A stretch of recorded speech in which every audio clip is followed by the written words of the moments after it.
They thought she was just the quiet one in the corner, a technician tucked away in a humming comms van with nothing but static for company, forgotten by the very people she kept alive. Until the day someone finally opened the log file stamped Wren/classified and realized what those lines of code had meant for wars they never even knew existed. Inside were commendations no one on base had ever seen, encryption protocols signed off by a general himself, and a single handwritten note that read, "If this name surfaces, it means the world is already on fire." But before that revelation, before Cipher Wren's call sign echoed across the radio in a voice that carried more weight than 1,000 shouted orders, she was simply Maren Wilcox, late 20s, soft-voiced, and constantly underestimated. The others on base called her Radio Girl, with a smirk, the kind of dismissive nickname that stung because it was meant to strip away her years of training, her grueling deployments, and the scars she carried for missions she wasn't allowed to talk about. She said little, kept to herself, and every night sat alone in that humming van with a thermos of coffee and a journal filled with squiggled notations no one else could make sense of.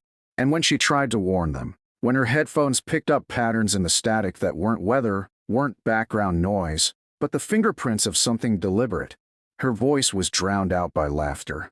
"She thinks ghosts are hacking us," one soldier muttered, his boots propped against the console, and the room chuckled while she quietly adjusted her frequency dials, scribbling down every tick, every pause.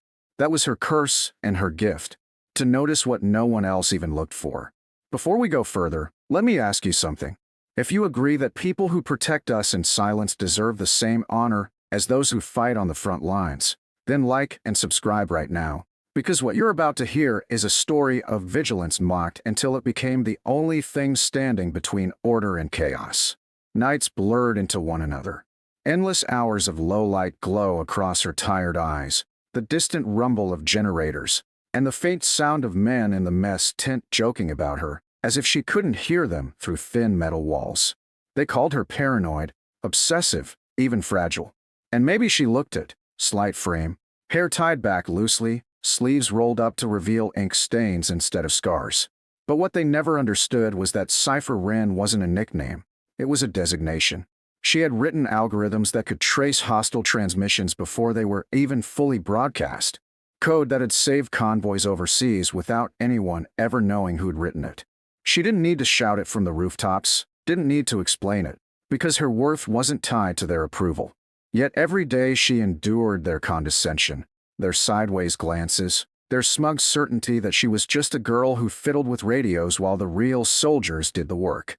And then came that night, the blackout on the ridge, the silence that wasn't silence at all but a frequency flooding with something unnatural, deliberate, wrong.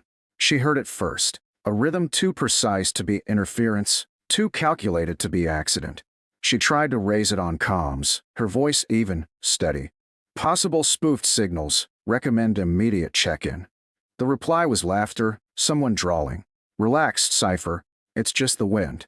But she knew better, and though they mocked her for scribbling, she wrote the sequence down anyway. In those hours before everything broke, before the sirens, before the sudden voice that would cut through every layer of arrogance and dismissiveness, Maren sat there quietly, headphones pressed tight, fingers tapping against her notebook, waiting, not for recognition, not for thanks, but for the moment she'd been preparing for all along. And when that moment finally arrived, the base would learn the hard way that silence isn't weakness, it's vigilance in disguise. It happened on a night so ordinary that most on base barely noticed the sky had gone moonless, the stars smothered under a thick curtain of clouds that seemed to press down heavier than usual, as though even the heavens sensed the coming shift. Inside the comms van, Maren Wilcox, Cipher Wren, sat with her headphones angled just so, listening not to voices but to patterns, to the rise and fall of static like a language she alone could hear. For hours, nothing but the usual clutter filled the air. Overlapping chatter, faint atmospheric hum, bursts of encrypted traffic that meant nothing new. Yet something tugged at her instincts, the way the air felt when lightning was too far to see but close enough to taste. She scribbled another line into her notebook, marking a rhythm in the noise. Long pause, short burst, long pause again. Patterns, always patterns. She straightened, adjusted the dial a fraction, And there it was, a pulse so faint it could have been dismissed as background radiation, but too deliberate for her to ignore. Frequency anomaly, grid 4. She murmured into the mic, calm but alert. The reply came lazy, half amused, from the barracks channel. Copy that, Cipher. Maybe it's aliens this time. Laughter spilled through her headset, boots clattering in the background, someone adding, "Don't let the ghosts keep you up." She didn't flinch. She wrote it down anyway. The next 20 minutes unfolded like a slow tightening rope. The chatter outside the van grew dimmer, soldiers growing tired, drifting toward their bunks, while she remained at her post, fingers steady, eyes fixed on the console's flickering lights. Then, at exactly 2:03, the base fell silent. Not quiet, the power died. Generators froze mid-rumble. Lights across the compound blinked out in unison, leaving only the faint glow of emergency strips in hallways. Radios went dead. It wasn't storm damage, wasn't routine. It was severed. The blackout stretched across the camp like a hand clamping over a mouth, smothering everything. Inside the van, her equipment flickered once, twice, then steadied on its backup battery. And in the silence of men shouting in confusion outside, Marin alone heard the truth. The static was gone, replaced by a thread of false signals weaving into the darkness, trying to mimic friendly comms, trying to slip commands into the blackout unnoticed. It was an infiltration, but not boots on the ground, waves in the air. She yanked her mic, but no base channel answered. She knew then that the intruders hadn't cut power randomly. They'd blinded the watchdogs first, knowing arrogance would do the rest. Through the sliver of her open door, she saw silhouettes darting between buildings, soldiers scrambling without direction, shouting, colliding with one another in panic. Some thought it was a drill. Others thought the generator had failed. And then, through the static of her battered headset, the voice came, sharp, controlled, not from the barracks, not from the mocking laughter she had grown used to, but from command itself, calm, deliberate, and terrifying in its precision. Cipher Wren, initiate countermeasure protocol. The words cut through the night like a blade, freezing every mocking smile that had ever curled at her expense. She didn't hesitate. While the others shouted for orders, she became the order. Her hands flew across the dials, flipping switches in practiced rhythm, deploying frequency locks that no one else on that base even knew existed. She rerouted backup channels through encrypted tunnels she had personally coded months ago, redundancies that had been dismissed as paranoia. On her screen, hostile signals tried to mimic base comms, injecting false commands. Evacuate Barracks B, converge on main gate. But her algorithms flagged the intrusions in red, isolating them, jamming them with bursts of noise sharp enough to melt their edges. She adjusted her transmitter, flooding the air with decoys, scattering false echoes across the spectrum so wide the intruders would chase shadows, instead of real positions. And then, for the first time, her voice carried across the compound in clipped, absolute authority. Unit 4, hold your position. Unit 7, secure the ridgeline. This is Cipher Wren. Countermeasure Alpha engaged. There was no tremor in her tone, no hesitation. Outside, the same soldiers who had laughed at her froze mid-step, their radios suddenly alive again. Not with static, not with jokes, but with her. Some hesitated, confused, still trying to square the quiet woman they'd mocked with the steel voice commanding their survival. Yet when they obeyed, they realized her directions led them not into chaos, but into control. At 2:11, the first intrusion wave faltered, enemy signals collapsing under the weight of her countermeasures, their attempt at seizing the compound dissolving like smoke. But Marin didn't lean back in relief. She leaned forward, eyes narrowing, because she knew this wasn't the end, only the opening gambit. And she was right. Within minutes, a secondary pattern emerged, smarter this time, slipping between channels, testing for weak points. Her fingers flew again, mapping the intrusion like a predator stalking prey, plotting its rhythm against her own counters. Every note she had scribbled in silence for months now became her weapon. Each, paranoid, observation a step in the dance they were now locked inside. Sweat prickled her forehead, but her voice never wavered as she issued command after command, soldiers moving like extensions of her calculation. They didn't know how she knew, didn't need to. They just obeyed. By 2:29, The compound was holding. By 2:31, the intruders realized they weren't facing blind recruits fumbling in the dark. They were facing Cipher Wren, a name etched into protocols written years ago, a name whispered in back rooms of operations briefings, the architect of the very system they had tried to subvert. And for the first time, those who mocked her now felt the sharp weight of their mistake. They had called her Radio Girl, dismissed her notebooks, laughed at her warnings, but when the world tilted, theirs wasn't the name command called. Hers was. Dawn came slow, pale light bleeding across the compound like the world itself hesitated to intrude on the silence left behind, a silence not of peace, but of stunned realization. The blackout was over, the intruders gone, their signals scattered into nothing, yet the men and women of the base stood quieter than usual, some with their radios still clutched in their hands as though they couldn't quite believe what had happened. They remembered her voice, not trembling, not uncertain, but absolute, cutting through the dark with orders that had saved them all. And now, as the generators hummed back to life and the barracks buzzed with nervous whispers, Cipher Wren, Marin Wilcox, sat inside the comms van exactly as she had hours earlier, headphones around her neck, notebook open on her lap, fingers stained with ink. She didn't look triumphant. She didn't look relieved. She looked steady, the way she always had.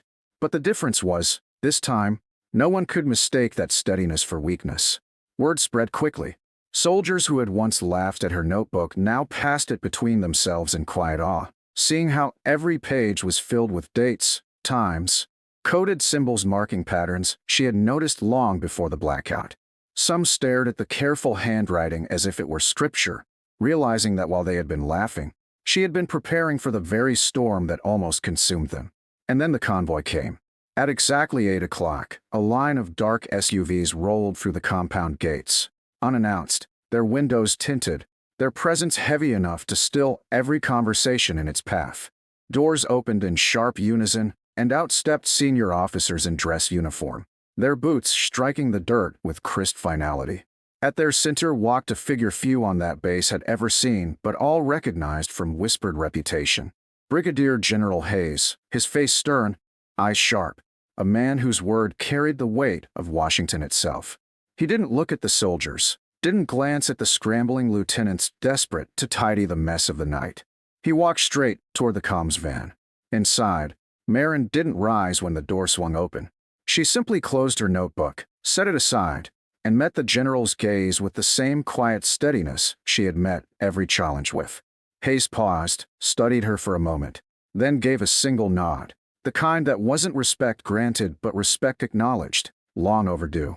Cipher Wren, he said simply, his voice filling the van.